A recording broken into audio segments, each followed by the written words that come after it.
In some of the hardest to reach parts of Australia, something has been discovered hidden from the world for thousands of years. Again, it blows our common understanding of ancient history to pieces. This is truly one of the greatest mysteries of the ancient world ever to be uncovered. Wait till you hear this. Egyptian hieroglyphs have been discovered in Australia dating back at least 5,000 years. End of story. Thanks for watching. Joking. But seriously, guys, you may need to grab your tinfoil hats and have them in hand for the rest of what we're about to discuss here. So yeah, it seems the ancient Egyptians reached Australia and they left solid evidence behind depicting their experiences. When these symbols were deciphered by accomplished Egyptologists, a story unfolded that is one of the most remarkable finds in the history of humankind. Thousands of years ago, the ancient Egyptians reached Australia and even had enough time to create statues and leave stories of their travels in the form of hieroglyphs. Does that not just completely blow your mind? This discovery centers around a most unusual set of rock carvings found in the National Park Forest of the Hunter Valley, 70 miles north of Sydney.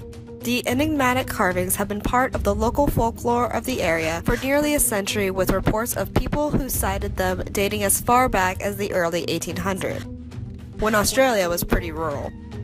There are at least 300 hieroglyphs known to be visible at this location, and they would have taken many thousands of hours to engrave into the rock. Protected by the remaining section of the stone roof is a remarkable life-size carving of the ancient Egyptian god Anubis. These hieroglyphs are extremely ancient and in the archaic style of the early dynasties. This style is very little known and untranslatable by most Egyptologists, who are all trained to read Middle Egyptian upward. The classic Egyptian dictionaries only handle Middle Egyptian, and there are few people in the world who can read and translate the early formative style. Because the Old Style contains early forms of glyphs that correlate with archaic Phoenician and Sumerian sources, one can see how the researchers who saw them could so easily have thought them to be bizarre and ill-conceived forgeries. The aging Egyptologist Ray Johnson, who had translated extremely ancient texts for the Museum of Antiques in Cairo, eventually was successful in documenting and translating the two facing walls of Egyptian characters which stemmed from the 3rd dynasty. The rock walls chronicle a tragic saga of ancient explorers shipwrecked in a strange and hostile land, and the untimely death of their royal leader. This dates the expedition somewhere between 1779 and 2748 BC. The hieroglyphic text was apparently written under the instruction of a ship's captain, with the corner glyph on the wall displaying the title of a high official or a chief priest. The scribe is speaking for His Highness the Prince. From this wretched place where we were carried by ship. The hieroglyphics sketch his journey and his tragic demise. This discovery gives you significant evidence that the ancients were well aware of the Great Southland. There were both Sumerian and Mayan traditions of a lost motherland in the Pacific. Australia appears under the name of Antoesi on the famous spherical world map of Crates of Malos, even appearing on the Greek map of Eratosthenes in 239 BC.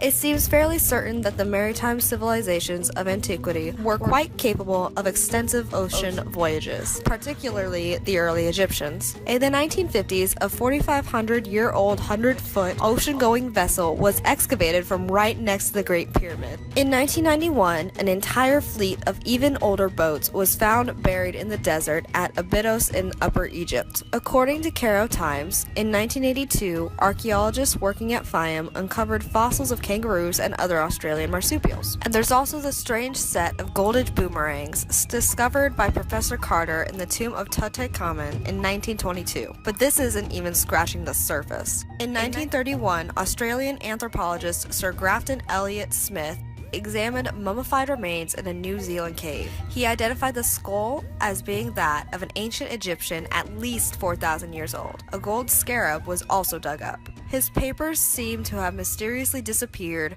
from the Australian Academy of Science Library in Canberra. There is something that they aren't telling us, and maybe that something is in fact everything. What do you guys think of the ancient Egyptians reaching and inhabiting the ancient Australian continent many thousands of years ago? If you would like to see an extended part 2 to this video, Then let us know below. We hope that your thoughts have been provoked. Thank you for watching, and remember, the ways by which we arrive at knowledge are hardly less wonderful than the discovery of these things themselves. Well, I find this site absolutely amazing.